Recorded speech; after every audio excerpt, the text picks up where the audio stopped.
kuni na mikaa tuingie kwenye gesi. Lakini pia jambo zuri kabisa, tunao wadhamini ambao watagawa mitungi 10 ya gesi leo. Free. Kwa hiyo mwanamke wa Songwe miss katika issue kama hii.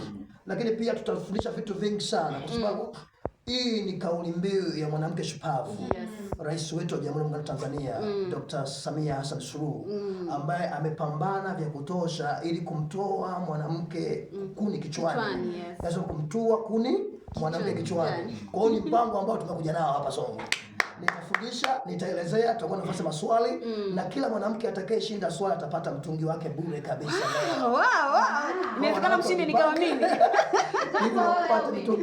Lakini pia tutakuwa nafasi nzuri ya kujifunza masuala ya atazungumzia mtaalamu wangu hapa masuala ya mikopo. Lakini bibi hasa atajikita katika masuala ya issue ya nishati. Tunashukuru sana kutoka pale Town ambaye ataweza kutufundisha habari ya masuala ya nishati safi pamoja na nishati chafu chini ya wizara. Wewe ni mdau moja kwa moja ambaye umeweza kutembelea mikoa tofauti tofauti ukiendelea. Kuna changamoto ambazo bado kupokea hii elimu bado hawana mwamko wa kutumia nishati safi. Nimefanya kazi hii mikoa 14. Chini ni kipango kabambe wa kumsaidia mwanamke kumtua mwanamke kuni kichwani. Na ni mpango ambao tunao. Kwa hiyo katika kutembea katika mikoa ninayofanya kazi nimegundua kwamba wanawake wengi wanakosa uelewa. Na pia changamoto katika masuala ya uchumi na historia ya utumiaji wa hizo nishati za chafu tazita. Nimekuwa ni jambo ambalo la kihistoria kila mmoja wetu hapa. Kwa hiyo mimi nimekuja kama mtaalamu kuelezea namna gani tunahama kutoka katika mfumo wa ile nishati chafu kuingia nishati safi. Safi kabisa. Unahisi masuala ya kiuchumi hapo kwa sababu mtungi ule mdogo ni shilingi 20,000 mpaka 25,000. Kwa siku mwanamke akitumia gesi anakuwa ametumia shilingi ngapi? Kuna punguzo kubwa sana akitumia gesi ile kutumia mkaa. Unajua wengi wetu katika familia za chini tunatumia maharage. Unanielewa? Sasa hivi imagine umebandika maharage kwenye mkaa utatumia makopo na mawili au moja au matatu kwa siku. Kwa hiyo katika gesi kuna namna ya kutoa. Lakini pia serikali ina mpango kabambe ambao umeupanga kuhakikisha kwamba gesi inasambaa mpaka mwanamke wa kijijini. Na ndio mpango ambao tunao. Na tunahusisha hata taasisi zinazoleta nishati nchini ili ziweze kusaidia kumfikia mwanamke wa kijijini kabisa aweze kuhamasika kutumia gesi. Na huu ni mpango kabambe ambao tunao. Na tunaamini tukikushirikiana pamoja waimbaji kama hivi wataimba nyimbo na hawa wapashatufundisha mwisho wa siku tunamfikia huyo mwanamke na kumsaidia kutoka katika mfumo wa zamani katika mfumo mpya. Jamani, kwa haraka hapa hesabu yangu inaonekana kwa siku tu utatumia shilingi 800 mpaka shilingi 700. Of course, ni zaidi. Atashindwa jamani. Mwanamke. Atashindwa. Na wanawake ndio pambanaji. Yani 600, 700 mpaka 800 kwa sababu kuna ile mitungi mpaka shilingi 15,000. 10,000 unapata na Dar es Salaam ni chini zaidi kuliko katika mikoa. Kwa sababu ya usafirishaji. Unajua huku nimesema tuko lango la sadaka. Lakini hapo madaktari nina swali kwa daktari hapo kwa sababu kuna baadhi ya wanawake wenyewe wanaogopa wanahofu kutumia gesi kwa sababu ya wanawake. Atoe ufafanuzi hapo kuhusu wanawake ambao wanadhana kama hii katika jamii. Kupitia elimu kuhusiana na matumizi ya majiko wamepunguza makali ya ile gesi. Ile gesi ni gesi ambayo ukielekezwa vizuri unaweza ukaitumia na isilete madhara katika mazingira yako. Gesi ya zamani sasa hivi ni tofauti kabisa. Ni gesi ambayo ukiitumia vizuri kwa kufuata ule utaratibu wa maelekezo uliopewa itakusaidia kufanya kazi ya kuivisha vitu vyako pasipo kuleta madhara ya kuleta moto katika eneo. Kwa hiyo ndio hofu wanawake wasio na shaka katika hilo katika matumizi ya gesi. Jamani, yani hiki ni kionjo. Kwa hiyo kionjo kwa mapana zaidi tuendelee kusogea wapi? High class ya juu. Kuanzia muda huu saa 5 tuendelee kusogea saa 6 sisi unawahi. Elimu ya kutosha lakini muda wasisahau waje na njaa. Tuko kwa rezima, tuko kwa rezima lakini leo wanawake wa Songwe naomba tuje na njaa. Wala sio kwa tuko kwa rezima, tuko na Ramadhani lakini naomba tuje na njaa kwa sababu haya madini ukiwa na ile mfungo unajua unaweza kaingia rohoni ukasa. Unajua tunaishi kimwili na kiroho. Kwa hiyo wewe uje na njaa utashiba, utapata madini ya kimwili. Yaani mambo ni mazuri na kiroho. Tunashukuru sana Mr. Sifukwa lakini pia wadau wengine wanaweza wakawa natamani kuweza kukutafuta. Unakuja Songwe bwana, ni fursa. Leo umekutana na Madam Cheka, leo umekutana na Mama Chanelio, dada yetu Esther pale ndiye kuleta. Lakini kuna mtu mwingine alikuwa anahisi hawezi kukupata. Unajua kuna namna adui huwa anatengeneza uzio. Kwamba huyu atapatwa na fulani. Lakini wewe ni mtu wa huduma. Ni mtu wa watu. Tunahitaji mawasiliano ya simu wasikilizaji wetu waweze kusikia. Lakini pia kuna wadau ambao bado kwa mkoa wa Songwe wanafanya hizi shughuli za kuendelea kutoa elimu masuala ya nishati. Wanaweza wakakutafuta pia kupitia Tunduma University. Karibu sana uweze kujitambulisha na namna gani unaweza kupatikana. Milango yangu mimi iko wazi. Nafanya kazi na taasisi yoyote ambayo itakuwa tayari kufanya kazi na mimi, kwa sababu nimejitoa kwa ajili ya kuweka alama isiyofutika katika maisha ya wanadamu. Wow. Hasa wanawake na vijana. Na nimekuwa ninafundisha masuala ya uchumi, masuala ya mahusiano na mambo mengineyo. Namba yangu ya simu inayopatikana ni 0745 100, yani ile 100 ya 00. Alafu 861.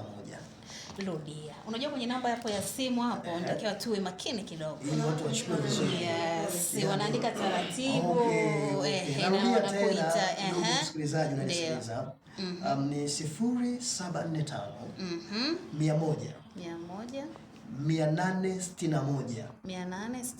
Ya, ukinitafuta kwa namba hiyo nitakusikiliza, nitakuhudumia. Namba ya simu ya Mr. Sifukwe, Dr. Sifukwe kutoka Dar es Salaam, lakini katika shirika Taweni ni 0745 100861. Nadhani wasikilizaji wangu hadi hapo watakuwa wameshaipata. Kwa sababu hapo ndio huwa tunazingatia sana. Usiondoke Songwe ukiwa mkiwa. Inatakiwa uondoke na wasikilizaji. Wanakupigia simu nini tumekuelewa somo letu, rudi tena na mambo mengine. Tunashukuru sana baadaye tutaweza kuaga. Sasa hivi tuende kwa nani? Kwa mama yetu hapa. Yes, kwa mama yetu hapa tuweze kuzungumza naye.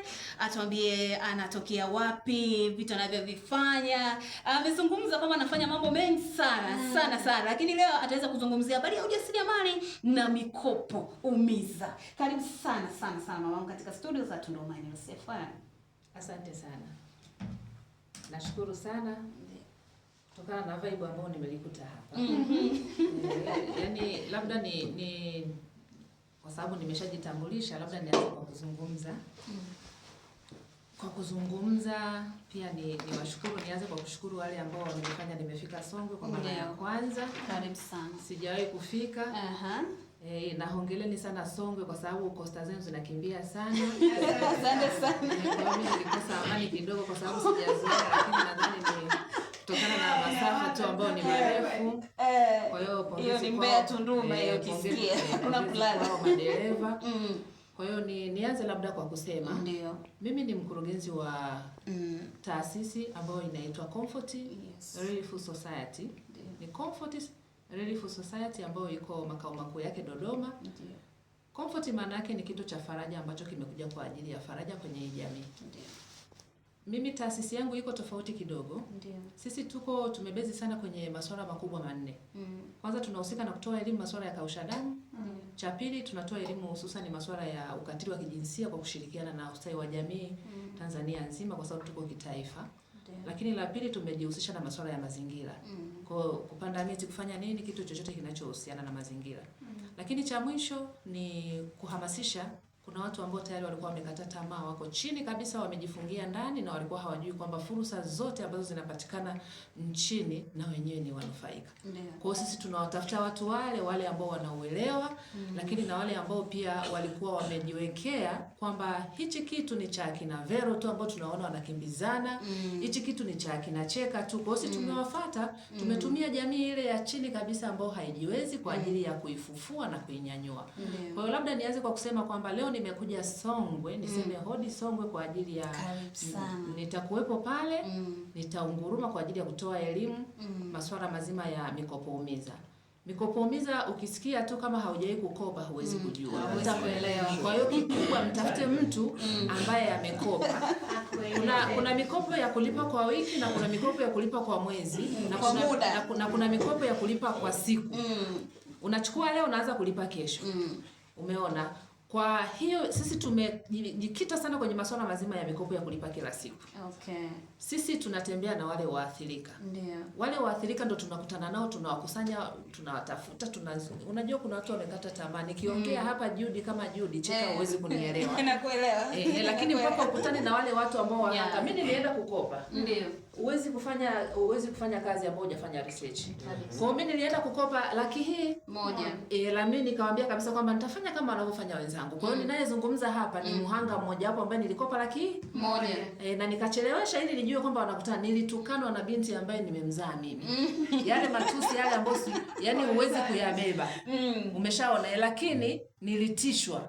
Yaani mpaka vitisho. Lakini na nilivyoona tu imebakia $20,000 nilikuwa kama $20,000 nikaanza kusumbua ili nione wanakutana nani. Kwa hiyo nimefanya research, changamoto wanazokutana nazo mama kama mimi hapa wa miaka 40 na kitu natukanwa na mtoto ambaye nimemzaa mimi. Kwa hiyo ni kitu ambacho mimi kiliendelea kunijenga ili niendelee kuwasimamia hawa akina mama. Kwa hiyo Comfort sisi tumekuja kwa ajili ya cha kwanza elimu.